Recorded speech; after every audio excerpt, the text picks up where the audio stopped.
Yes, yes. Everyone, good morning. Yes, Good sir. morning. Good morning, everyone. Namaskar, sir. Good morning, sir. Good morning, good Sir, morning, good morning. good morning, good Good morning, morning, sir. good morning. Speaker चालू है। I would request everyone to please mute themselves. We are about to start. आप अपने आप को सब अपना mute कर दीजिए प्लीज.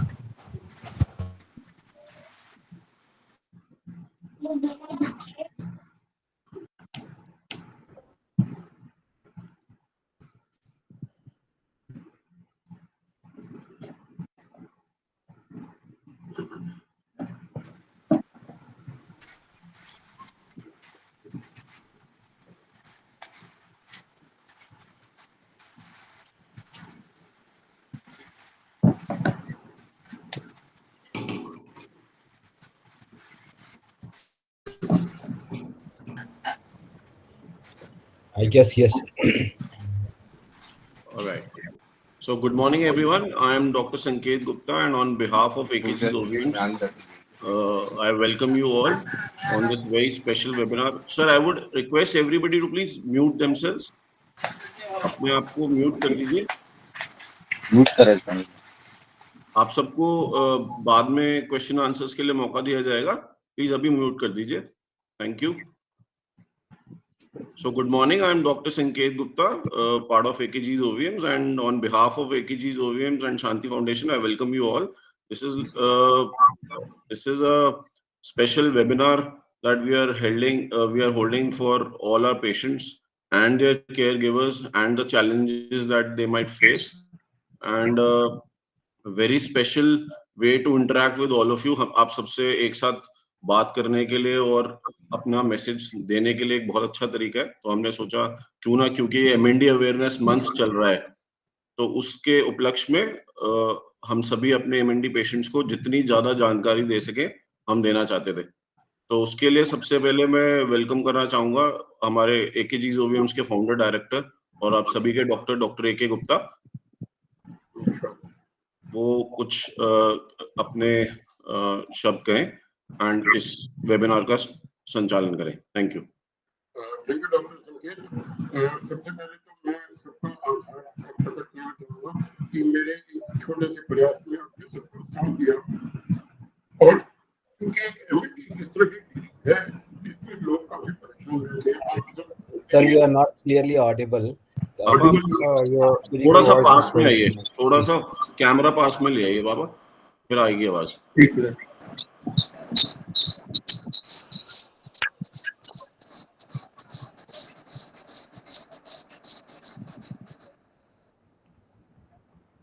अब आवाज क्लियर है? बिल्कुल परफेक्ट. ठीक है. तो सबसे पहले तो जैसे कि डॉक्टर संकेत ने बताया कि मई का महीना हमने भी एक एमएनडी अवेयरनेस मंथ मनाया है, और 21 जून को एमएनडी डे अवेयरनेस डे होता है. और जून की शुरुआत ही हमने सोचा इसलिए क्यों ना हम अपने एमएनडी परिवार, जिसको मैं अपना परिवार मानता हूँ, जो मेरे एमएनडी के पेशेंट्स हैं, उनको लगता हो कि शायद मैं खाली उनका डॉक्टर हूँ, परंतु ऐसा नहीं है. मेरे अंदर भी उतनी संवेदना, उतनी भावना और उतना वो सब कुछ है कि जो तकलीफ आप महसूस करते हैं उतनी तकलीफ मैं भी महसूस करता हूँ. तो कई बारी मरीजों को लगता भी होगा कि मेरे मरीजों के कि शायद डॉक्टर साहब को तो खाली एज ए डॉक्टर वाली बात है, तो ऐसा नहीं है. और इसकी भी एक बड़ी एक स्टोरी है जो मैं आपसे शेयर करना चाहूँगा कि मैं किसी मरीज को देखने के लिए उड़ीसा गया था, और उन्होंने मेरे को वहाँ पे बुलाया, मेरे को बाय एयर टिकट वगैरह दिया, और उस पेशेंट की हालत ऐसी थी कि उनकी गर्दन बांधी हुई थी कुर्सी से, क्योंकि गर्दन झुकी रहती थी. उनसे वो खा नहीं सकती थी, बोल नहीं सकती थी, उठ नहीं सकती थी. उनको जो खाना दिया जाता था, उनका बेटा जैसे दाल की कटोरी है उसमें रुई भिगो के ऐसे लिप्स पे देता था. तो बड़ी दयनीय स्थिति थी. तो और मैं जब देखी, जब मैंने कहा ठीक है मैं वहाँ दिल्ली जाके उनको दवाई भेजता हूँ, तो जब मैं दिल्ली वापस तो मेरे दवाई भेजने से पहले ही मेरे को फ़ोन आ गया कि वो महिला अब इस दुनिया में नहीं रही। तो उस दिन मेरे को इतना धक्का लगा कि ऐसी प्रॉब्लम है। तब से मैंने सोचा कि हमको इस बारे में कुछ करना पड़ेगा, और उस दिन से मैंने प्रयत्न करा कि एमएलडी के रोगों के बारे में जितनी ज़्यादा से ज़्यादा जानकारी हासिल की जाए और जितने ज़्यादा से ज़्यादा अच्छे लोगों को तरह से उपयोग में लाया जाए होम्योपैथी का। और वो देख के आज मेरे को इस बात की खुशी भी है कि हम उस प्रयास में काफ़ी हद तक सफल भी हुए हैं। आप सब क्योंकि खुद भुगते हुए हैं, आप सबको पता है कि इस बीमारी का इलाज को नाम पे कोई भी चीज़ नहीं है। और जब खास तौर पे आप कभी किसी डॉक्टर के पास जाते हैं या न्यूरोलॉजिस्ट के पास जाते हैं, हॉस्पिटल जाते हैं, तो वहाँ पे आपको कहा जाता है कि इसका कोई इलाज नहीं है। और वो ही एक ऐसा टाइम होता है जब व्यक्ति जो इस तकलीफ से पीड़ित है या उसके जो घर वाले हैं, उनके लिए डाउनफॉल स्टार्ट हो जाता है और वो उस दिन से ही अपने आप को काउंट करना शुरू कर देते हैं। तो मैं यहाँ पे सबसे हाथ जोड़कर ये कहना चाहूँगा कि ऐसा विचार दिमाग में ना रखें। हाँ, ये जरूर सही है कि इसका इलाज इतना सरल नहीं है, और ऐसा कि बिल्कुल ही संभव नहीं है ऐसा भी नहीं है। एलोपैथी में उनकी लिमिटेशन है क्योंकि वो हर मरीज को, चाहे वो 1 हो, 2 हो, 3 हो, अगर आप अपने अपने प्रिस्क्रिप्शन उठा के देखें, सबको एक ही दवाई दी गई है, रेलुजोल। ऐसा है ना? और साथ में ये भी कहा गया कि इसका कोई इलाज नहीं, अब ये दवा ले, शायद इससे थोड़ा बहुत जो उसकी बढ़ोतरी है धीरे धीरे कम हो जाए। कुछ लोगों को उसका असर पता लगा कि कुछ ठीक लगा भी, पर अधिकतर लोगों को उसका कोई बहुत ज़्यादा असर दिखा नहीं, परंतु उसके साइड इफ़ेक्ट्स ज़रूर नज़र आए। तो उन लोगों को जब हमने होम्योपैथी के द्वारा ट्रीटमेंट शुरू करा, तो हमने सबसे पहले, तो मैं यहाँ पे फिर आज एक बार दोहराना चाहता हूँ जो शब्द आप सबने मेरे मुंह से सुनी होगी, कि हमारी पहली कोशिश इस बीमारी को धीरे या स्लो डाउन करने की होती है, कि जो इसकी फास्ट प्रोग्रेशन है उसको अगर हम जितना भी स्लो कर लें वो भी एक अचीवमेंट है। अगर आप सपोज 100 की स्पीड से गाड़ी नीचे जा रही है और अगर वो गाड़ी आज उसकी स्पीड 90 हुई, 85 हुई, 80 हुई, तो वो 20% इम्प्रूवमेंट ही है, रिलीफ ही है, उसको भी अचीवमेंट माना जाना चाहिए। परंतु वो 80 की स्पीड से अभी भी नीचे जा रही है। तो क्योंकि कई बार लोगों को ये लगता है कि शायद अभी हम दवाई ले भी रहे हैं तो फिर भी बीमारी तो बढ़ रही है। तो यहाँ पे इस चीज़ को समझ लेना बहुत आवश्यक है कि इसकी जब तक पूरी तरह से रुक नहीं जाती तब तक वो बढ़ती हुई नजर आएगी। तो आप इसके लिए अपनी पेशेंस रखें और इस बात को ध्यान में रखें कि जब भी आपकी जो प्रोग्रेशन जिस स्पीड से गिर रही थी उस स्पीड में अगर कमी आई है तो अपना धैर्य बनाए रखें। और तीसरी चीज कि इसमें कुछ सिम्टम्स नए नए भी आते हैं, क्योंकि एक जो फुल ब्लोन केस है जिसमें क्लासिकल केस है उसमें सभी तरह के सिम्टम हो, ये ज़रूरी नहीं है कि हर मरीज में सारे सिम्टम हों। किसी में कुछ हो सकते हैं, किसी में कुछ हो सकते हैं। और दूसरा चीज़ जो रिस्पॉन्ड करने की बात है, एक पेशेंट का रिस्पॉन्ड दूसरे पेशेंट से अलग अलग हो सकता है। एक पेशेंट को महीने के अंदर कुछ इम्पैक्ट नज़र आए, दूसरे पेशेंट को 2-3 महीने में नज़र आ सकता है। तो ये सब चीज़ें भी हमें समझनी पड़ेंगी। और इस बीमारी को डील करने के लिए मेरा ये मानना है कि अगर हम उसको सोच समझ के डील करें, तो हम ज़्यादा अच्छा इफेक्ट पा सकते हैं, बजाय इसके कि खाली उसी में रहेगी कितनी जल्दी ठीक होगा, मेरा ठीक क्यों नहीं हो रहा, या इसके नेगेटिविटी रखते हैं तो उसमें प्रॉब्लम और ज़्यादा बढ़ती है। अब सबका कारण, सब मरीज ये जानना चाहते हैं कि हमारे को तो पहले कोई प्रॉब्लम नहीं थी, तो ऐसा क्यों हुआ। अभी तक मेडिकल साइंस में इसका कॉज इस्टेब्लिश नहीं हुआ। कुछ लोगों में ये देखा गया जेनेटिक इफेक्ट है, पर वो बहुत कम मरीज हैं जिनमें जेनेटिक इफेक्ट है कि वो अपनी फैमिली टू फैमिली चलता आ रहा है। मैंने इस इतनी प्रैक्टिस में करीब 850-900 केसेस के बीच में 3 या 4 केसेस ऐसे टोटल दिखे जिनमें कि वो फैमिली में हुई है। एक फैमिली में तो 5-6 लोगों को MND हुआ, एक में 2 को हुआ, तो ये भी है। परंतु इसके पीछे जो एलोपैथिक की वो या मॉडर्न साइंस है, उसके अंदर आज भी रिसर्च चल रही है इसके कारण को जानने की।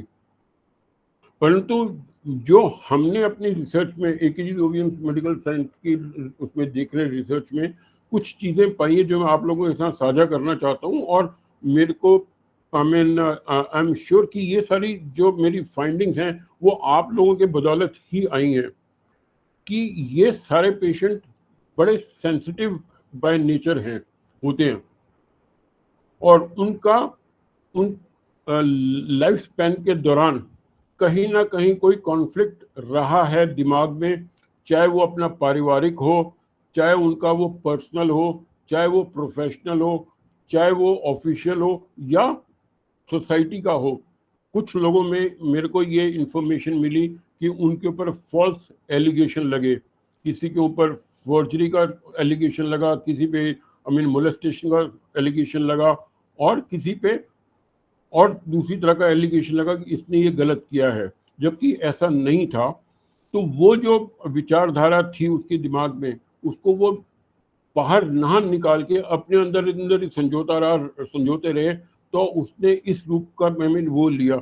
कई लोगों के साथ देखा गया कि उनकी जो फैमिली के बंटवारे हुए तो उनके साथ कोई इनजस्टिस हो गया, किसी के साथ ऐसा हुआ कि उनकी प्रमोशन ड्यू थी, उनको प्रमोशन नहीं मिलके किसी और को दे दी गई, या किसी और के साथ ऐसा के साथ ऐसा भी हुआ कि एक मैं मरीज को बताना चाहूँगा कि उनकी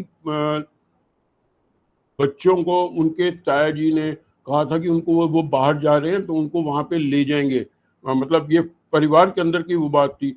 उस लेडी को वो सिर्फ इसी बात का गम खा गया कि उन्होंने जाके वैसा नहीं करा। तो ये जो कंसर्न है फैमिली का, जो मैंने कहा कि पेशेंट बहुत सेंसिटिव नेचर के होते हैं, तो उसमें ये चीज़ें जो सप्रेस्ड इमोशन, सप्रेस्ड एंगर या सप्रेस्ड इनजस्टिस वाली फीलिंग्स हैं, जो कभी वो बयान नहीं कर पाए या किसी को नहीं बता पाए, तो धीरे धीरे वो इस तरीके के रूप में ले लेती है। और इसको ये कहा जाता है कि हर एक ये इस तरह की प्रॉब्लम तो बहुत लोगों के साथ होती है, तो हर कोई एमएनडी क्यों नहीं होती।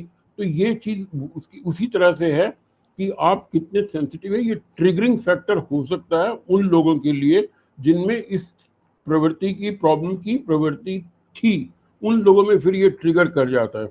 और अगर हम अब ये देखना चाहेंगे कि हम शुरुआत कैसे होती है। कुछ पेशेंट में तो शुरुआत होती है कि उसको शायद कमीज का बटन बंद करने में दिक्कत हुई, वो तब पता चला बिल्कुल ठीक, बाकी सब कुछ ठीक ठाक है, बटन नहीं बंद कर पा रहे, हाथों की उंगलियों में वीकनेस आई, कमजोरी आई, या लगा कि मैं जो काम आम तौर पे कर रहा था वो नहीं कर पाता। किसी को ये लगा कि मैं बॉडी में फड़कन शुरू हो गई, या सडन वीकनेस हुई, या गर्दन में कुछ वो जो है कि कंट्रोल छूट गया, और बॉडी के अंदर फेसिकुलेशन स्टार्ट हो गई, बॉडी में रिजिडिटी स्टार्ट हो गई, कफिंग स्टार्ट हो गई, या बिना किसी बात के हंसना या रोना, इस तरीके का हुआ ये सिम्टम। और आप सभी ने अभी अपने अंदर एक्सपीरियंस किए होंगे। तो जरूरी नहीं है कि ये सारे सिम्टम हर मरीज के अंदर भी आए।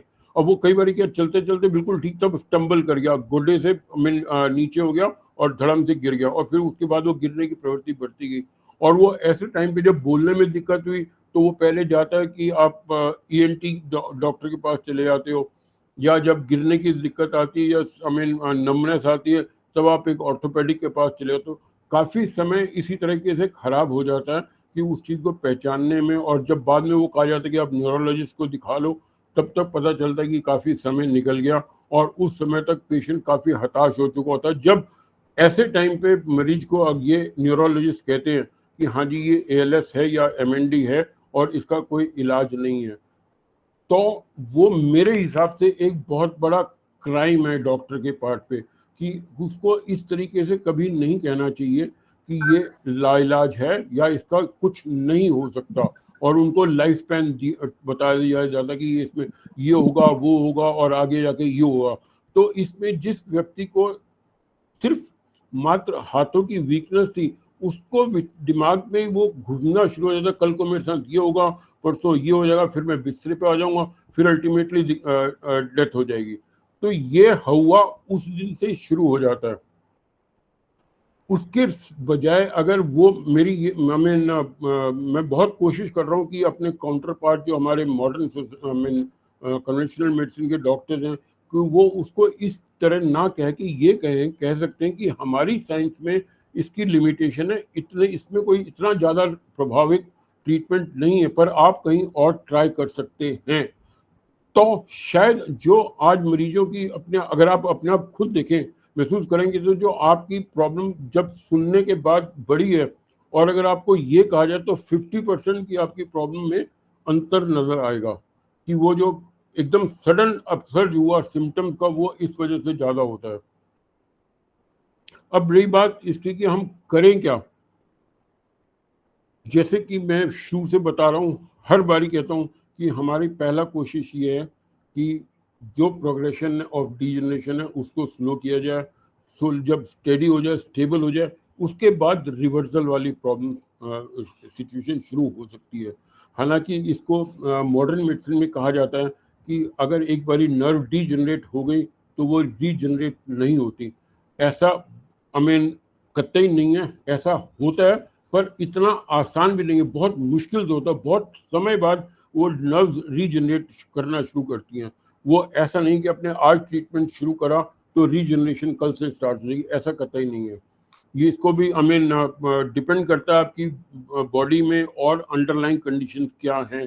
किसी को डायबिटीज़ है, किसी को ब्लड प्रेशर है, किसी को थायराइड की प्रॉब्लम है, किसी को कैंसर है, किसी को किडनी की प्रॉब्लम है। जिस जिस मरीज में इसके साथ एसोसिएटेड कोमॉर्बिडिटीज हैं, उसमें प्रॉब्लम्स कंपैरेटिवली ज़्यादा होती हैं।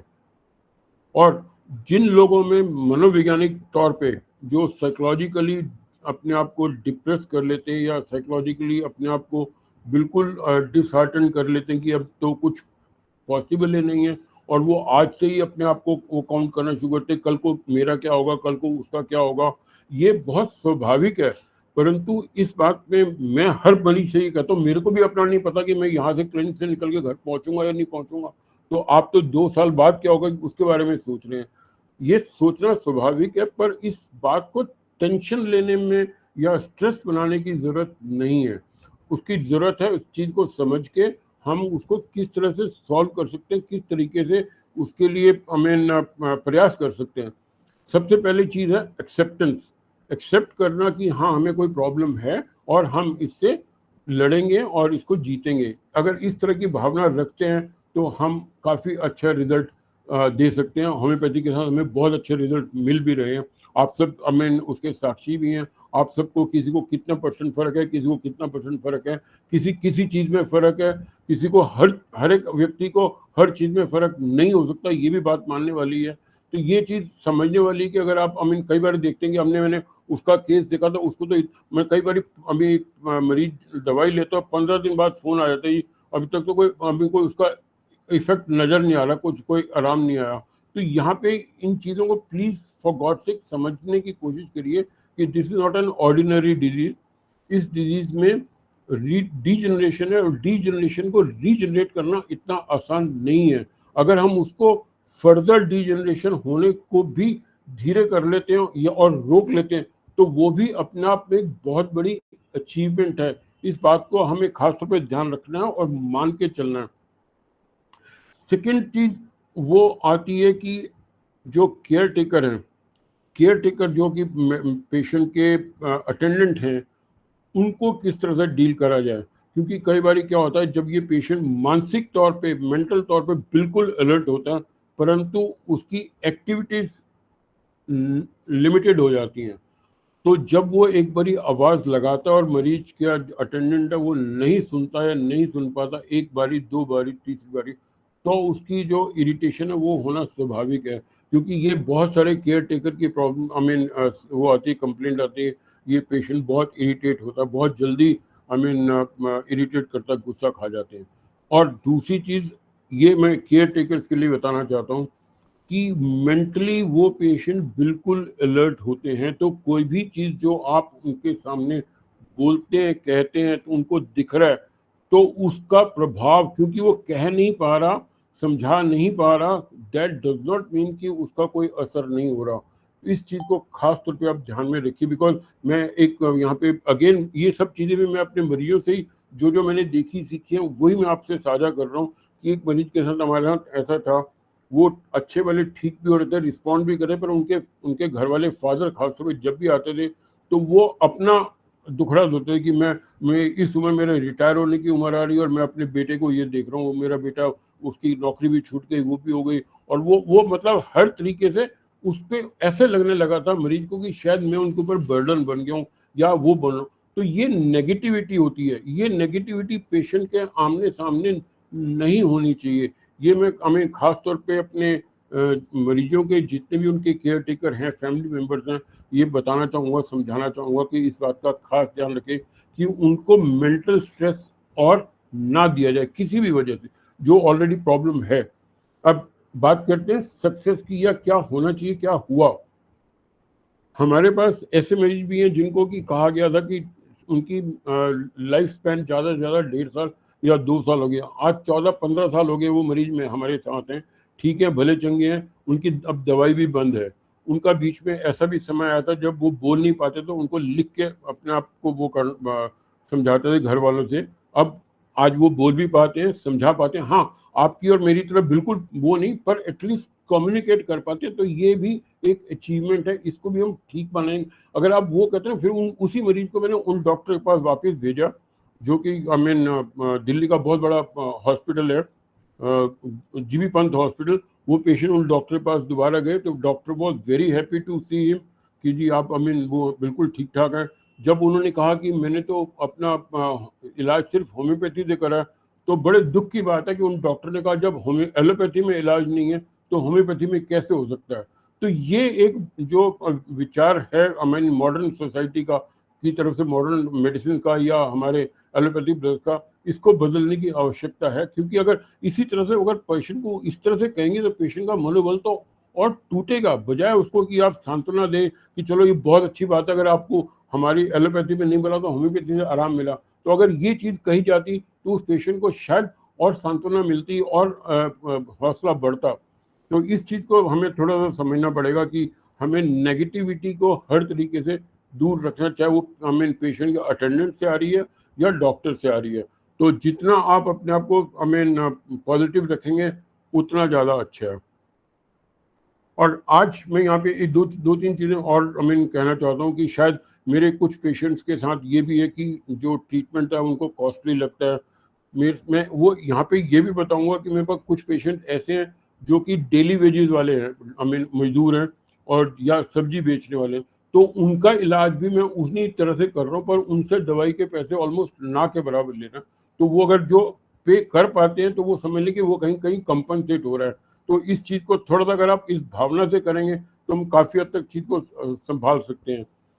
और एक चीज़ यहाँ पे, जैसा आज कुछ लोग इकट्ठे हुए हैं, अगर हम इस एक ग्रुप बनाएं, इसकी कम्युनिटी बनाएं, तो हम आपस में एक दूसरे के जो एक्सपीरियंसेस वो शेयर कर सकते हैं, उनसे सीख भी सकते हैं, उनको समझा भी सकते हैं। कुछ मेरे पेशेंट्स हैं जो कि वो गुलवेज के साथ जुड़े हुए भी हैं, उन्होंने मांगा, तो अब कुछ पेशेंट तो मेरे ये कहते हैं हम गुलवेज से बात करके हम बहुत मोटिवेट होते हैं और बहुत ज़्यादा उसकी वीडियो बारी बारी देखते हैं। तो ये भी एक अच्छी बात है। और यहाँ पे जो अब जैसे हमने अभी शांति फाउंडेशन के साथ हमने मिलके MOU साइन किया, और ये बहुत हर्ष की बात है, डॉक्टर नकुल पराशर हमारे साथ हैं और उनकी शांति फाउंडेशन हमारे साथ जुड़ रही है जो MND के लिए। तो हम आने वाले भविष्य में हो सकता है हम उसकी हमें कोशिश करें कि MND के ग्रुप के लिए उसको एक सरकार से भी कहीं पे वो दिलवाई जाए कि, क्योंकि एक जैसे बाहर फॉरेन कंट्रीज में इसकी एक वो ग्रुप्स बने हुए, कम्युनिटी बनी हुई है, and they are asking for the relief from the government also. तो ये चीज़ भी हमारे यहाँ की जा सकती है, क्योंकि ये इस तरह की बीमारी जिसमें बेचारा पेशेंट काफ़ी लाचार हो जाता है और उसके आई मीन जो कमाई का साधन है वो भी कम हुआ। तो बहुत सारी चीज़ें हैं इस बारे में, I mean doctor Nakul Parashar आपको और ज़्यादा अच्छा बता पाएंगे कि हम फ्यूचर में उसको किस तरीके से MND अवेयरनेस के साथ साथ MND पेशेंट की वेलफेयर के लिए क्या करने की सोच रहे हैं। ये अभी जब doctor Nakul Parashar I mean बात करेंगे तब वो आपको बताएंगे। मैं इसके साथ यहाँ पे आपके साथ और आई मीन बताना चाहूँ, गुलवेज खान भी हमारे साथ जुड़ा हुआ है, जिसकी कि आपने वीडियो देखी होगी और बहुत वो लगी है। आप उनसे बात करना चाहेंगे तो हम उसको बाद में उससे भी बात करवाएंगे और देखेंगे कुछ लोगों को लगता है कि शायद चीज़ें फेक हैं या ये चीज़ें ऐसी नहीं है। हमारा प्रयास सिर्फ ये है कि हम पेशेंट की वेलफेयर कितना अच्छे ढंग से वेलफेयर कर सकते हैं, उसका वेलफेयर करना ही हमारा मेन एम है। और जो एकीज ओवीएम्स का वो मोटो है वो ही ये है, patient welfare is only motto for this. अब मैं इसके बाद अगर किसी को कोई क्वेश्चन पूछना तो बाद में पूछ सकते हैं, बात कर सकते हैं। अब मैं चाहूंगा डॉक्टर संकेत और डॉक्टर नकुल पराशर को आमंत्रित करें। Yes. Thank you, Dr. Gupta. It was a very enlightening session. बहुत ज़रूरी है हम सबको अवेयर रहना, और इस डिजीज के बारे में बहुत कम लोगों को बहुत कम ही नॉलेज है, स्पेशली इंडिया में। और इसी संदर्भ में अभी जैसे डॉक्टर गुप्ता ने बताया, एकेजीज ओवीएम्स और Shanti care foundation which is a non profit organization, doctor Nakul Parashar और डॉक्टर एके गुप्ता ने एक MOU साइन किया है, memorandum of understanding for public awareness in about motor neuron diseases, जो कि बहुत जरूरी है, एंड जो कि डॉक्टर एके गुप्ता का एक बहुत ही समझ लीजिए दिल से लगा हुआ प्रोजेक्ट है। तो उसके जो हमारे साथ जुड़े हुए हैं, उसके लिए हमारे को बहुत हमारा साथ दे रहे हैं, सपोर्ट कर रहे हैं, उसके लिए वो है डॉक्टर नकुल पराशर। मैं उनको इनवाइट करना चाहूंगा कि प्लीज थोड़ा सा बताएं कि ये क्या है और कैसे शांति फाउंडेशन हेल्प करेगा हम सबकी। Nakul sir, thank you, please welcome. नमस्कार डॉक्टर संकेत गुप्ता। नमस्कार सर। नमस्कार डॉक्टर गुप्ता। आप दोनों का बहुत बहुत धन्यवाद, और खासकर जितने भी लोग आज यहाँ मैं देख रहा हूँ 36-38 लोग जितने भी जुड़े हैं, 46 और हाँ, उन सब का बहुत बहुत स्वागत। और इस आशय के साथ कि हम एक शुरुआत जो की है डॉक्टर गुप्ता ने, और ये जो डॉक्टर गुप्ता ने शुरुआत की है ये साइंटिफिकली प्रूवन है। साइंटिफिकली इसको हमने देखा कि इसके रिजल्ट्स आए, और उनके इन एग्जाम्पल्स से प्रभावित होके साक्ष्य को प्रमाण की आवश्यकता नहीं, डॉक्टर गुप्ता ने इस बात को सिद्ध कर दिखाया कि हम अगर विश्वास और पेशेंस के साथ इसको करें तो हम ज़रूर इस बीमारी से निजात पा सकते हैं। जब ये प्रयास हमने देखा तो हमें लगा कि ऐसे प्रयास के अंदर डॉक्टर गुप्ता का साथ देना आवश्यक है, क्योंकि हमारे पूरे देश के अंदर ऐसे न जाने कितने लोग हैं जो इस तरह की बीमारी से, परेशानी से जूझ रहे हैं, और लगातार सालों के साल दर साल आदमी इसके साथ जूझता है और लोगों को उसके बारे में पता नहीं लगता है। मुझे ये आप सबके साथ साझा करते हुए बहुत खुशी हो रही है कि शांति फाउंडेशन 2016 में जो हमने शुरू किया था, अब धीरे-धीरे आगे तेज़ी से बढ़ता हुआ, हमने पहले जो अंडर प्रिविलेज्ड बच्चे हैं, औरतें हैं और जो डेफ एंड डम हैं, उनके लिए काम शुरू किया। बट इस बीच में हमें पैलिएटिव केयर और मोटर न्यूरॉन डिजीज़ेज़ के बारे में डॉक्टर गुप्ता से पता लगा, और हमने सोचा कि इन दोनों क्षेत्रों के अंदर बहुत बड़ा काम किया जा सकता है। तो फॉर्च्यूनेटली क्या होता है कि कोई शुरुआत करता है, फिर धीरे-धीरे लोग जुड़ते हैं और फिर कारवां बनता चलता जाता है, और इसी तरह से मुझे उम्मीद है कि आप सबके सहयोग से हम अपने अनुभवों से लोगों के अंदर ये जागरूकता पैदा कर पाएँगे कि ये जो समस्याएँ हैं वो जितनी साइकोलॉजिकल हैं, जितनी फिजियोलॉजिकल हैं, उतनी ही सोशल भी हैं। तो इन सब का एक साथ मिलके हमें इससे जूझना है, लोगों के अंदर जागरूकता पैदा करनी है, और इसके लिए एक अलग-अलग माध्यम है। आज हम जानते हैं कि प्रिंट, इलेक्ट्रॉनिक, सोशल, डिजिटल चारों माध्यमों से हम लोगों के अंदर आराम से लोगों के अंदर जागरूकता पैदा कर सकते हैं। मेरा आप सबसे ये अनुरोध है कि जो आप लोग डॉक्टर गुप्ता के साथ मिलके काम कर रहे हैं, अपने एक्सपीरियंसेस को अपने सोशल मीडिया प्लेटफ़ॉर्म्स पे ज़रूर साझा करें, ताकि हम लोगों को ये बता सकें कि जो भी चीज़ है वो असंभव नहीं है। जिसे इम्पॉसिबल कहते हैं वो आई एम पॉसिबल है, तो उसको पॉसिबल करने में आपका उतना ही सहयोग है जितना कि डॉक्टर गुप्ता का है। और ये कहना आज के ज़माने में कि ये कुछ प्लेसिबो है या सिर्फ़ उससे है, नहीं, ऐसा नहीं है, क्योंकि जैसा मैंने शुरू में कहा कि प्रमाण इसके बहुत सारे हैं, जिसकी वजह से शांति फाउंडेशन इनके प्रति आकर्षित हुआ। हमने इनके वीडियोस देखे, हमने इनको देखा, जाना, जाके इनसे मुलाकात करी और मुलाकात करने के बाद हमने समझा। फिर अलग अलग फोरम्स के ऊपर हमने उन सब लोगों को देखा, और ख़ासकर गुलवेज़ खान की जो कहानी है, जो पूरी हिस्ट्री है कि किस तरह से उन्हें सक्सेस मिली और आज वो कहाँ से कहाँ पहुँचे। तो मुझे ये उम्मीद है कि ये पूरे समाज के लिए, पूरे जितना भी हमारा पूरा देश है, उसके अंदर हम सबको आगे आना चाहिए। मेरी आपसे सबसे अनुरोध है कि आप लोग अपने-अपने अनुभव या तो लिख के भेजें या वीडियो के माध्यम से इकट्ठा करें, ताकि हम लोगों के अंदर जागरूकता पैदा कर सकें। जब जागरूकता पैदा होगी तो हम जितने भी हम मरीज़ हैं या जितने भी हम लोग हैं, वो हम एक-दूसरों के अनुभव से बहुत कुछ सीख पाएँगे। अब जैसे डॉक्टर गुप्ता ने कहा कि वो कहीं न कहीं कुछ न कुछ ऐसा हुआ जिसने आपके मानसिक दबाव से ये प्रॉब्लम क्रिएट करी। अब घर के अंदर किसी ने कुछ कह दिया तो वो इतना ज़्यादा आहत हो गया, इतना ज़्यादा उससे अफ़ेक्टेड हो गया कि उसके ऊपर इफ़ेक्ट पड़ा।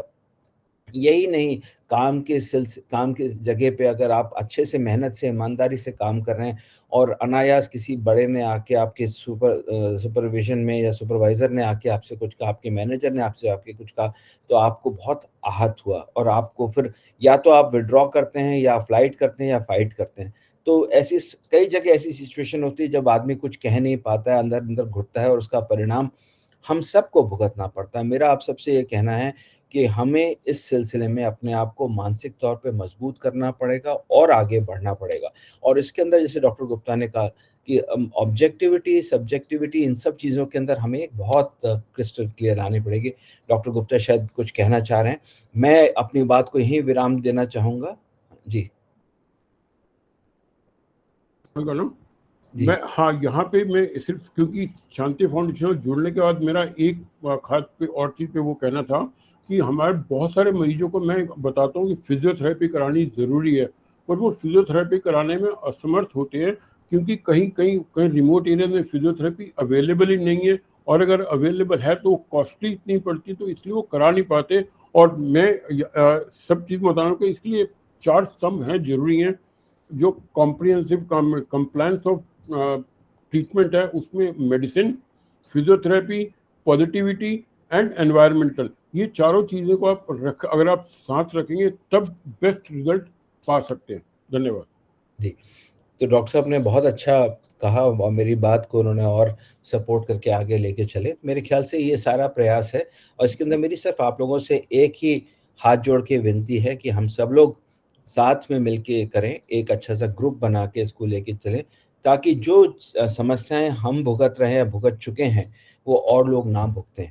तो उन सब के लिए आज आइए इस अवेयरनेस वीक में हम सब प्रण करें कि हम सिर्फ अपने लिए नहीं बल्कि और जितने भी आस-पास ऐसे केसेस हैं, उनको मदद करें। Let's support them and let's take it forward because unless we come together, because united we stand, divided we fall. This is a time when we have to stand together and we have to make it sure that yes, alternative medicines are there and have been there. और आज नहीं, कई सालों से ये जो हमारा वैकल्पिक चिकित्सा का जो की पद्धति है, वो बहुत कारगर रही, बहुत सफल रही, सार्थक रही। इसका सब हम देख चुके हैं। बार-बार इस बात को कह के मैं बात को का वज़न कम नहीं करना चाहता हूँ, बस इतना ये कहूँगा कि आइए हम सब मिलके आज प्रण करें लोगों, क्योंकि ये एक अवेयरनेस वीक है, इसके अंदर से ज़्यादा लोगों के अंदर जागरूकता पैदा करें और ख़ासकर ऐसी केस स्टडीज़ जो आपको नज़र आती हैं, मिलती हैं, जहाँ पे आपने देखा है कि लोगों को सफलता मिली है, उसको देखें। शांति फाउंडेशन की तरफ से ये प्रयास रहेगा कि हम अपनी वेबसाइट पर, हम अपने जितने भी माध्यम हैं, उन पे ओवीहेम्स और डॉक्टर ए के गुप्ता द्वारा किए जा रहे इन प्रयासों को और ऐसी अन्य कई संस्थाएँ, क्योंकि ओवीहेम्स पूरे देश में सब जगह तो नहीं पहुँच सकते। डॉक्टर गुप्ता, डॉक्टर संकेत गुप्ता, डॉक्टर कार्तिक गुप्ता, ये सब लोग 3 लोगों को भी अगर आप पूरे देश में पहुँचाने की कोशिश करें तो भी संभव नहीं है। इसलिए जहाँ-जहाँ पे भी ये काम हो रहा है, वहाँ उन सब लोगों को बताएँ कि इस प्रयास में जुड़ें। आप सबका बहुत-बहुत धन्यवाद। और आप शांति फाउंडेशन की वेबसाइट है shantifoundation.global, उस पे जा सकते हैं। अभी हमने अपने एमओयू के बारे में, चूंकि ये 2-4 दिन पहले ही हमने साइन किया है, अभी हम इसको शीघ्र ही अपने वेबसाइट पे डालेंगे। और वेबसाइट के अंदर एक और हमारी पत्रिका है विज्ञान 2047, जिसके अंदर मेरी डॉक्टर गुप्ता से ये निवेदन है कि वो अब इसी महीने जुलाई के अंक से हम कोशिश करें कि एक आर्टिकल हम एमएनडी पे निकालना शुरू करें रेगुलर, ताकि उसके अंदर हम एक-एक की केस स्टडीज़ उसके अंदर दें। और मेरी आप सबसे रिक्वेस्ट होगी कि आप सब लोग अपने ईमेल आईडीज़ वगैरह मुझे भेजें, ताकि वो पत्रिका आप लोगों तक डिजिटल फॉर्म में आ सके और आप लोग हर को समझ सकें। हम 3 भाषाओं में भी पत्रिका निकालते हैं। बंगला विज्ञान कथा बंगाली में निकलती है और अरवियल पलगई तमिल में निकलती है। तो जितने भी हमारे गैर हिंदी भाषी जो लोग यहाँ पे हैं, उन सब की सुविधा के लिए हम ये प्रयास में हैं। थोड़े दिनों में उड़िया में और अलग भाषाओं में भी इसको लेके जाएँगे। प्रयास सिर्फ़ ये है कि जितने लोगों को जितनी तरीके से अलग-अलग भाषाओं में अलग-अलग तरीके से जिससे वो समझ सकते हैं, उसको जोड़ सकें और उनको एमएनडी के बारे में बता सकें। इस जागरूकता के इस सप्ताह की शुरुआत डॉक्टर गुप्ता ने आज जो की है, मेरी सबसे ये विनती है कि हम सब इसको आगे करें। और बार-बार मैं इस बात को इसलिए एम्फसाइज़ कर रहा हूँ, क्योंकि मैंने जैसा हम सबसे कहा, हम सब जब एक साथ जुड़ेंगे, तभी हम इसको कर पाएँगे और इसको ज़मीनी सतह पे करना पड़ेगा। सिर्फ़ बोलने से, कहने से कुछ नहीं होगा और हमें करना पड़ेगा। तो मेरा डॉक्टर गुप्ता से और डॉक्टर संकेत से और डॉक्टर कार्तिक गुप्ता से, तीनों से अनुरोध रहेगा कि एक आर्टिकल एमएनडी के ऊपर हम अच्छा आर्टिकल केस स्टडी के साथ विज्ञान के अंदर शुरू करेंगे। उसी को हम ट्रांसलेट करेंगे बंगला में, उसी को ट्रांसलेट करेंगे तमिल में, ताकि लोगों तक पहुँच सके। डेफिनेटली। छोटा-सा प्रयास है और हम सब मिलके अच्छे से करेंगे तो निराश होने की आवश्यकता नहीं है। और मतलब मुझे नहीं मालूम, आप लोगों ने श्रद्धा और सबूरी तो नाम सुना होगा। तो अगर हम इस पद्धति के अंदर थोड़ा श्रद्धा के साथ अपना विश्वास रखेंगे और सबूरी मतलब सब्र रखेंगे, तो हम ज़रूर कामयाब होंगे। आप सबको आज के इस कार्यक्रम के लिए बहुत-बहुत धन्यवाद। और मैं परमपिता परमेश्वर और उस कुदरत से जिसको हम सब मानते हैं, उन सब से मेरी यही विनती है कि आप सब लोग स्वस्थ रहें, निरोगी रहें और प्रसन्न हों और जो भी ऐसे लोग हैं, उनको बता सकें कि हमें मिलके इसको दूर करना है। जय हिंद, जय Bharat. Thank you so much, sir. Thank you so much. This was very interesting and fantastic, actually. And I would request you, sir, to just put in your details in the chat box ji, so ji. that सभी patients उसको note कर सकें and अपने email ID आप share कर दीजिए बिल्कुल, and ताकि वहाँ पे जी, लोग डाल सकें. जी, मैं करता हूँ। Now I would request our clinical psychologist and part of the mind the mind of AKG's OVMs, Dr. Kartik Gupta.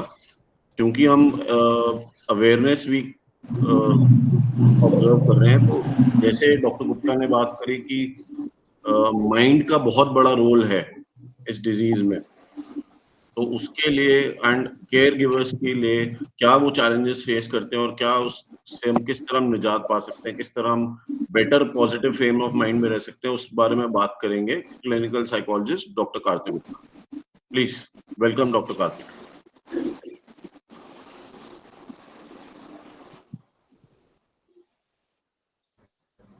जी, नमस्कार। Thank you everyone. पहले तो थैंक यू आप, आई होप ये प्रोग्राम आप सबके लिए फ़ायदेमंद रहेगा। और ऑलरेडी डॉक्टर गुप्ता ने और डॉक्टर नकुल पराशर ने काफ़ी इस चीज़ पे बताया है कि हम ये वेबिनार क्यों कर रहे हैं और इसका पर्पस क्या है। तो मैं एक छोटी सी एक प्रेजेंटेशन आप सबको दिखाना चाहूँगा, क्योंकि टाइम थोड़ा कम है, तो कोशिश करेंगे जल्दी हम इसको निपटा लें।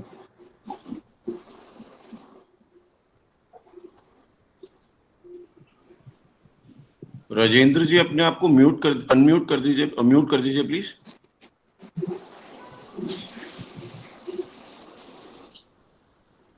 आपको मेरी स्क्रीन दिख रही है क्या? यस। ठीक है। तो माइंड एंड एमएनडी हमने अभी भी जैसे बात किया कि बहुत इम्पोर्टेंट रोल प्ले करता है हमारी, हम क्या सोचते हैं, कैसे सोचते हैं, उसका हमारी हेल्थ पे, ओवरऑल वेलबींग पे। स्क्रीन पे सिर्फ ये ब्राउजिंग हिस्ट्री एंड ये सब दिख रहा है। एक मिनट।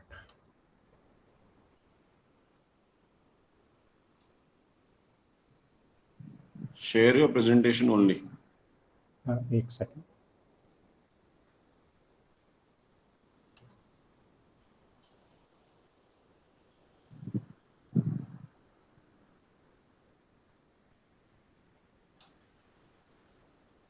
अभी आ रहा? Yes, perfect. ठीक, थैंक यू। Slide तो show करो. तो जैसे हम अभी बात कर रहे थे कि जो हम जिस तरीके की भावनाएं रखते हैं, हम जो सोचते हैं, उसका डायरेक्ट इम्पैक्ट हमारी हेल्थ पर आता है, हमारी फिजिकल हेल्थ पर आता है। इसका एक बहुत छोटा सा एग्जांपल हो सकता है कि हम सभी ने अपने कॉलेज टाइम पे, स्कूल टाइम पे एग्ज़ाम्स दिए हैं। तो जब कभी भी एग्जामिनेशन हॉल में एंटर करने से पहले हम सभी को थोड़ा टेंशन होती है, घबराहट होती है कि एग्ज़ाम कैसा जाएगा, मार्क्स कितने आएंगे, इसका आगे रिजल्ट क्या रहेगा। तो उसका इम्पैक्ट हमारी फिजिकल बॉडी पे भी आता है, मतलब हमारी हार्ट बीट, दिल की धड़कनें थोड़ा तेज़ होने लगती है, हाथ पैरों में थोड़ी कंपन आने लगती है, गला सूखने लगता है, जुबान सूखने लगती है, कई लोगों को पसीना ज़्यादा आने लगता है। तो ये बहुत क्लियर, छोटा सा और बहुत एविडेंट एग्जांपल है कि हमारी हमारी जो सोच है और मतलब हमारा दिमाग और हमारा शरीर एक ही सिक्के के दो पहलू हैं। जैसा हम सोचेंगे उसका इम्पैक्ट हमारी बॉडी पर भी आता है, और सिमिलरली हमारी बॉडी जिस तरीके से रह रही है, हमारी फिजिकल हेल्थ जैसी है, उसका इम्पैक्ट हमारी सोच पर भी आता है। MND की बीमारी जो है, उसका जब किसी भी व्यक्ति को या उसके फैमिली मेम्बर्स को पता चलता है तो एक मानसिक तौर पे एक बहुत उसका इम्पैक्ट रहता है। स्पेशली अगर डॉक्टर ने जिस तरीके से बताया हो कि आपको MND की बीमारी है और उसके बारे में क्या बताया गया है। जैसे कई बार ये चीज़ हमने अपने पेशेंट्स से ही सुना है एक्सपीरियंस में कि बहुत सारे डॉक्टर्स उनको ये बोलते हैं कि इस बीमारी का तो कोई इलाज ही नहीं है। तो जब भी ये चीज़ किसी पेशेंट को या उसके फैमिली मेम्बर को पता चलता है, उनके लिए बहुत बहुत ही एक निराशाजनक प्लस बहुत डरावनी एक ये स्टेटमेंट है कि उन्हें समझ में नहीं आता कि इससे डील कैसे करें, क्या होगा, कैसे होगा। तो पेशेंट के लेवल पे प्लस फैमिली मेम्बर्स के लिए, दोनों के लिए अपने अपने चैलेंजेस रहते हैं। डेथ का एक डर भी आने लगता है कि आगे जाके हम कितना टाइम जी पाएंगे, कैसे जी पाएंगे। फैमिली मेम्बर्स के लिए अपनी एक हेल्पलेसनेस रहती है कि उन्हें अपने सामने देख रहे हैं कि पेशेंट अगर उनकी कंडीशन डीजेनरेट हो रही है या थोड़ी फंक्शनिंग खराब हो रही है, तो वो पूरी कोशिश करने के बावजूद ज़्यादा अपने लेवल पे बहुत ज़्यादा कुछ चीज़ें कर नहीं पाते हैं। फिर बीमारी की वजह से जो एक आइडेंटिटी का लॉस होता है, पहले अच्छे से काम कर पा रहे थे, बाहर लोगों के साथ मिल पा रहे थे, सब कुछ था, वो चीज़ थोड़ी थोड़ी सी इम्पैक्ट आने लगती है। कुछ छोटी छोटी चीज़ों के लिए, जैसे पानी पीने के लिए, खाना खाने के लिए आप अपने फैमिली मेम्बर्स पे डिपेंडेंट हो जाते हैं। तो ये एक मानसिक तौर पे एक बहुत बड़ा इम्पैक्ट हमारे ऊपर छोड़ती है कि हम, बहुत नेचुरल सी बात है, हम ये चीज़ कंपेयर करते हैं कि मैं पहले क्या क्या कर सकता था, अब ये चीज़ नहीं हो पा रही है, आगे कैसे रहेगा। और सेम चीज़ फैमिली मेम्बर्स के लिए भी आ सकती है कि वो अपने फैमिली मेम्बर को ऐसे सफ़र करते हुए देखते हैं, उनका ध्यान रखते रखते उनकी खुद की हेल्थ पे भी असर आता है, वो कभी कभी थकावट महसूस करते हैं, और उनकी खुद का मतलब पूरा टाइम टेबल है, रूटीन है, उस चीज़ में चेंज आने लगता है। एक बेसिक क्वालिटी ऑफ लाइफ, घर पे माहौल कैसा रहता है, आपस में बातचीत किस तरीके से होती है, किस बारे में बातचीत होती है, फ्यूचर के बारे में क्या सोच रहे हैं, क्या प्लानिंग है, वो सारी चीज़ों पे इसका एक मेजर इम्पैक्ट आता है। इस वजह से मेडिसिन के साथ साथ में साइकोलॉजिकल हेल्प या काउंसलिंग का एक बहुत इम्पॉर्टेंट रोल रहता है इसकी रिकवरी में। तो हम एक साइकोलॉजिस्ट के पास या काउंसलर के पास कब जाएं? जब कभी भी ऐसा लग रहा है कि इमोशंस, हम हमारे भावनाओं को, हमारी सोच को मैनेज नहीं कर पा रहे हैं, उसका हम पे बहुत नेगेटिव इम्पैक्ट आ रहा है, हमारी नींद खराब हो रही है, मूड बहुत लो रह रहा है, काम करने में इच्छा नहीं हो रही है या फोकस नहीं बन पा रहा है, डर लग रहा है, बहुत होपलेस हो रहे हैं। तो ये सारी, और सबसे इम्पॉर्टेंट, क्योंकि बहुत सारे लोगों को MND के बारे में मालूम ही नहीं होता है कि बीमारी है क्या, तो ये चीज़ पे एक मेजर इम्पैक्ट आता है कि जब, इसलिए डॉक्टर्स के साथ में कंसल्टेशन में रहना, उनके साथ रेगुलर बात करना, ताकि आप अपनी बीमारी के बारे में समझ पाए, तभी उसका ट्रीटमेंट और अच्छे से हो पाएगा। फैमिली मेम्बर्स की खुद की हेल्थ पे इम्पैक्ट आने लगता है। अगर कभी वो अपनी अपने लिए कुछ थोड़ा सा वक्त निकालते हैं, कहीं बाहर जाने का कोशिश करते हैं या दोस्तों से मिलने का लगते हैं, तो कहीं ना कहीं एक उनके मन में भी शायद एक डर आता है, एक गिल्ट आता है कि मेरा मेरा फैमिली मेम्बर ऐसे परेशान है, सफ़र कर रहा हूँ, मैं बाहर जा रहा हूँ या पार्टी कर रहा हूँ या जो भी है, तो ये चीज़ें आने लगता है। लेकिन अनफॉर्चुनेटली ये सोचने से, ये परेशान होने से आपकी खुद की हेल्थ प्लस आपके जो फैमिली मेम्बर है वो रिलेशनशिप पे उसका असर आता है। इसीलिए एक साइकोलॉजिस्ट के पास, काउंसलर के पास इस चीज़ के लिए हेल्प लेने में आसानी रहती है। हम इस चीज़ पे काम कैसे कर सकते हैं? साइको एजुकेशन यानी जो बीमारी है उसके बारे में आप ज़्यादा से ज़्यादा समझें, बीमारी क्या है, कैसी है, उसका प्रोग्रेशन कैसा रहता है, रिकवरी होती है तो उसका रिकवरी रेट कैसा रहता है, किस स्पीड पे रिकवरी होती है, पहले क्या चीज़ ठीक होती है, फिर बाद में क्या चीज़ ठीक होता है। तो आपकी जो एक्सपेक्टेशंस है वो रियलिस्टिक होनी बहुत ज़रूरी है। आपको क्लियर पता रहेगा क्या है, कैसे है, क्या चीज़ ठीक होगी, तो आप ऑटोमेटिकली उस रिकवरी को देख पाएंगे और उस पर काम कर पाएंगे।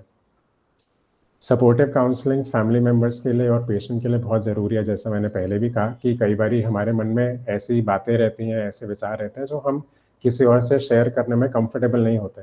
इवन डेथ के बारे में है, या कई लोग मतलब एक्सट्रीम सिचुएशन में ये तक सोचने लगते हैं कि ऐसे परेशान होने से, सफ़र करने से बेटर है भगवान आज ही उठा ले।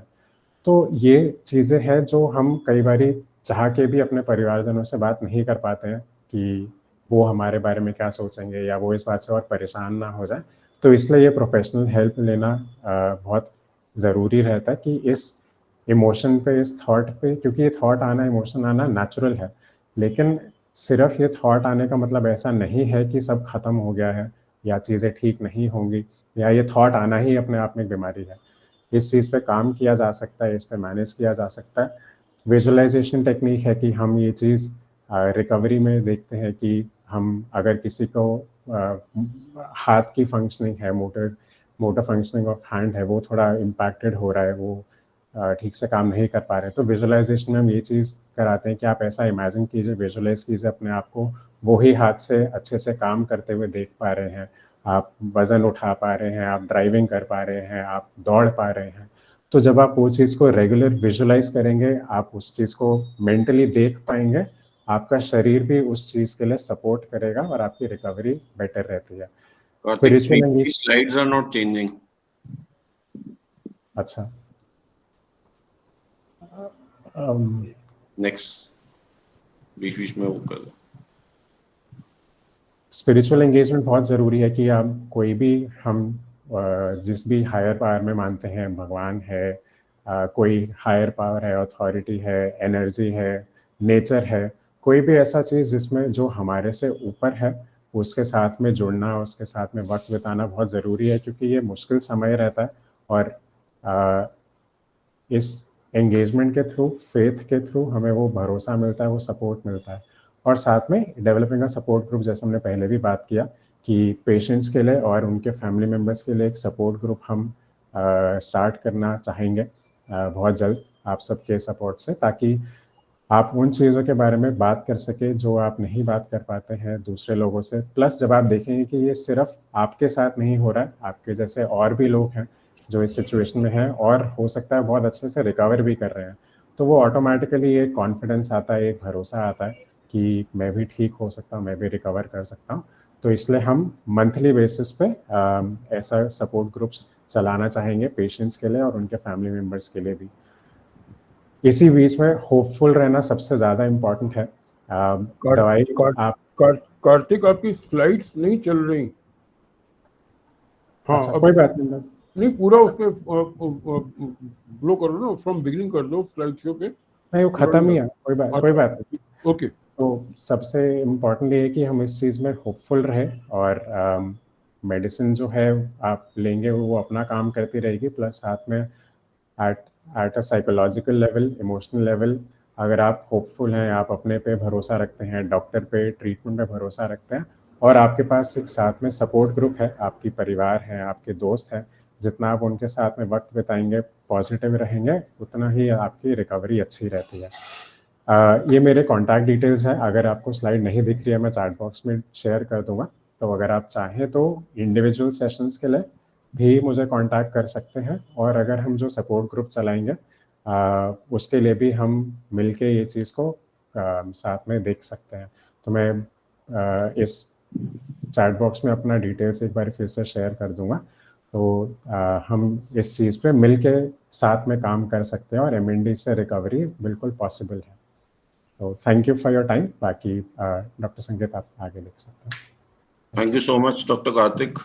ये बहुत जरूरी था सभी को समझने के लिए कि एक हेल्प इस तौर पर भी बहुत जरूरी हो सकती है प्रॉपर ट्रीटमेंट के लिए एंड कंप्लीट रिकवरी के लिए फॉर एमएनडी केसेस।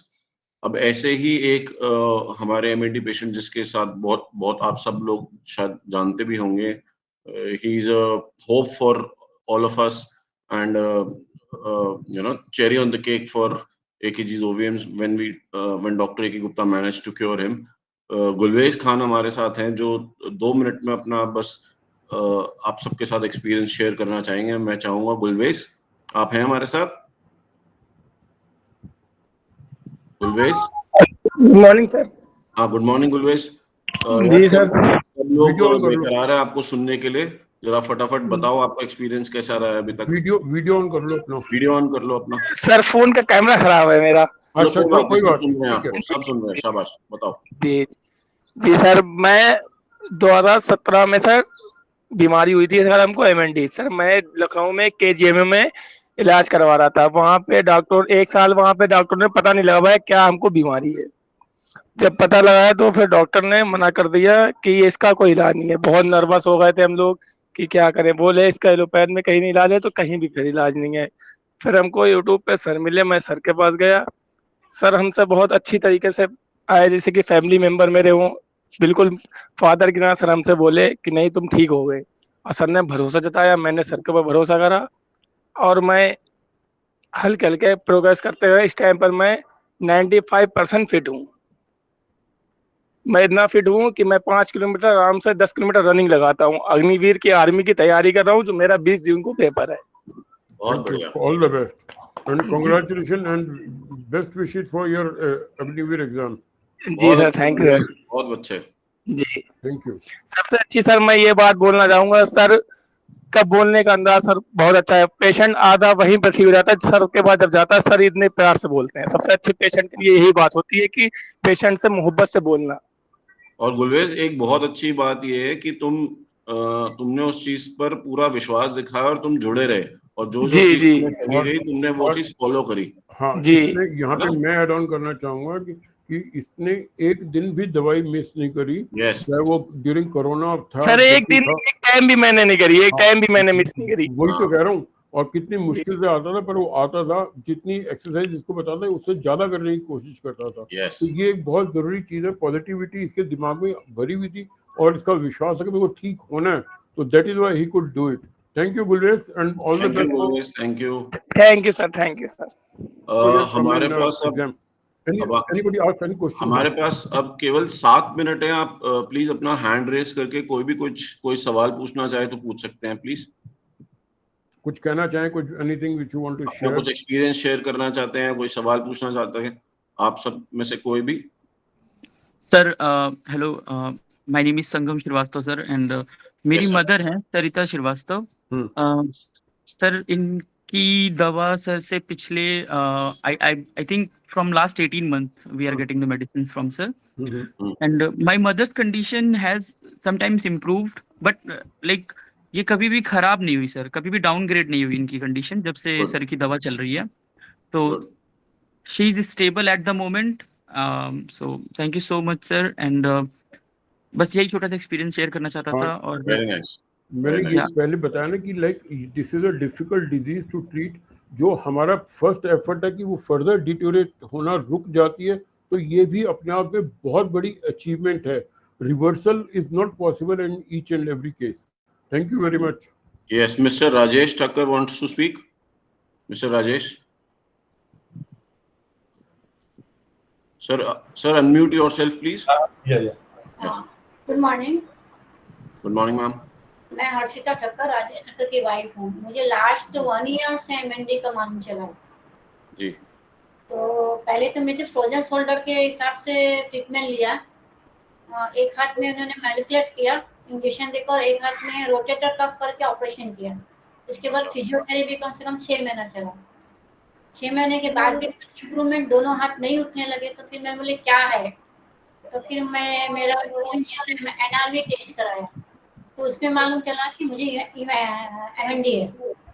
उसके बाद कुछ एमआरआई टेस्ट वगैरह हुए, उतना करने के बाद में उन्होंने बताया कि कंफर्म एमएनडी है, लेकिन इसका कोई इलाज नहीं। तो इसके आगे मैंने कोई एलोपैथिक ट्रीटमेंट नहीं लिया, खाली न्यूरोथेरेपी में लाला लाजपत में मेरा का थ्रू जो न्यूरोथेरेपी ट्रीटमेंट होता है वही ले रही हूँ। लेकिन अभी मेरे को फिकलिंग वगैरह जो होती थी, टिचरिंग वगैरह, वो कम हो गई है। थोड़ा दर्द कम हुआ, लेकिन हाथ ऊपर नहीं उठ पा रहा। Good good. कितना समय हुआ है अभी आपको दवाई करते हुए मैम? 1 साल में। 1 साल हुआ, कोई बात नहीं, stay put ma'am, stay put.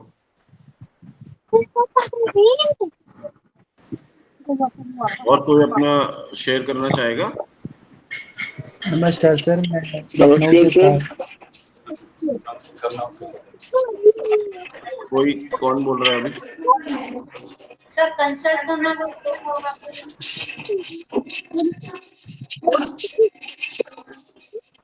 Hello, नमस्कार सर, मैं बाहरुल इस्लाम बोल रहा हूँ सर, असम से बोल रहा हूँ सर। हाँ बोलिए। हेलो, नमस्कार सर। नमस्कार सर, मैं पिछले अगस्त से खा रहा हूँ, अगस्त 2024 से दवाई खा रहा हूँ। मेरा पिछले से कंडीशन में 5% इम्प्रूव लगता है, जिससे मेरा मसल बस्टिंग नहीं हो रहा है, वेट गेन हुआ है। लेकिन मेरा शरीर का ताकत थोड़ा कम होता जा रहा है, मतलब बैलेंस इम्बैलेंस हो रहा है। और मैं एक साइकोलॉजी का मैं स्टूडेंट था अभी, तो मैं हंसी खुशी में रहता हूँ। मैं माइंड से कभी नेगेटिव सोचता भी नहीं हूँ, और जो भी आज हो डॉक्टर साहब की दवाई खा रहे हैं सभी, मतलब जो भी हो दिमाग में, लेकिन वो मैं हंसी रखने से हमारा बहुत एक नेचुरल दवा मिलता है। और मैं सुबह सुबह मेडिटेशन करता हूँ। वेरी गुड, यही बोलना चाहता हूँ, यही मेरा एक्सपीरियंस है। Very nice, thank you, thank you. विश्वास रखते हैं ऐसे ही। Thank you. आई थिंक अभी एक मैसेज हम और ले पाएंगे किसी पेशेंट का, कोई शेयर करना चाहेगा? नमस्कार सर, मैं लखनऊ से साहिल बात कर रहा हूँ। जी सर, मैं डॉक्टर साहब के पास गया था दिल्ली, और मैंने 3-4 महीने इलाज किया था। काफ़ी अच्छा इम्प्रूवमेंट मिला था मुझे। Thank you.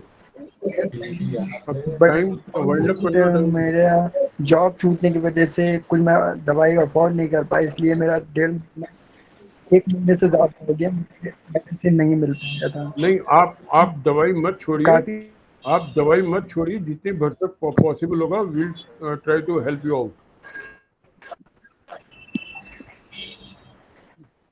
चलिए, thank you so much everybody. आप लोगों ने संडे मॉर्निंग में अपना कीमती वक्त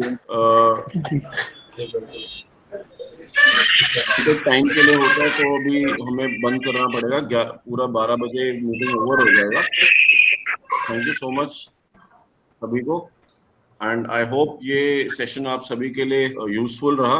कोई भी और आप आपस में, हम जैसे हमने बात किया, हम ग्रुप क्रिएट करेंगे एंड बातचीत करते रहेंगे, ऐसे सेशंस रखते रहेंगे अक्सर, ताकि आप सभी को हेल्प मिले, हम सब एक दूसरे से जानते रहें, सीखते रहें और इस बीमारी को अच्छे से हरा सके। Thank you so much everyone. Feedback भी देते रहिएगा। थैंक यू वेरी मच जी, thank you sir. God bless you all and we look forward to your help. Thank you everyone, thank you, God bless you all, thank you.